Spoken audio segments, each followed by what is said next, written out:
നമ്മളൊക്കെ ലൈഫിൽ ചില ആളുകളുണ്ട്, we can call them as human medicine. അതായത് നമ്മളെ മനസ്സിന് എന്തെങ്കിലും പ്രശ്നങ്ങളുണ്ടെങ്കിൽ ഇവരുടെ അടുത്ത് എത്തിക്കഴിഞ്ഞാൽ എങ്ങനെയെങ്കിലൊക്കെ അത് മാറും, നമ്മൾ എങ്ങനെയെങ്കിലൊക്കെ റെഡിയാവും. ഇവർ നമ്മളെ റെഡിയാക്കും.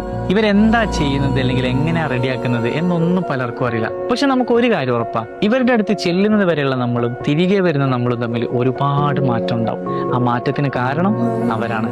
ഇത് എന്തുകൊണ്ടാണ് നമുക്ക് ഈ മാറ്റം വരുന്നത് അല്ലെങ്കിൽ ഇവരെന്ത് മാജിക്കാണ് ചെയ്യുന്നത് എന്ന് പലർക്കും അറിയില്ല. അതിന് പല ആളുകളുടെ കയ്യിലൊന്നും ഉത്തരവില്ല. പക്ഷെ അതിനൊരു ഉത്തരവുണ്ട്, അതിനൊരു കാരണമുണ്ട്. അതായത് നമ്മൾ അവർക്കും അവർ നമുക്കും പ്രയോറിറ്റി തരുന്നുണ്ട്. അതുകൊണ്ടാണ് നമ്മുടെ മനസ്സിലൊരു പ്രശ്നം വരുന്ന സമയത്ത് തന്നെ ഇത് അവരോട് പറയാം എന്ന് നമുക്ക് തോന്നാനുള്ള പ്രധാന കാരണം അവർ നമുക്ക് പ്രയോറിറ്റി ആയതുകൊണ്ടാണ്. അതുപോലെ തന്നെ അവരോട് പറയുന്ന സമയത്ത് നമ്മളെ കേൾക്കാനും നമ്മളെ മനസ്സിലാക്കാനും നമ്മളെ മാറ്റിയെടുക്കാനും അവർ ശ്രമിക്കുന്നത് അവർക്ക് നമ്മളും പ്രയോറിറ്റി ആയതുകൊണ്ടാണ്.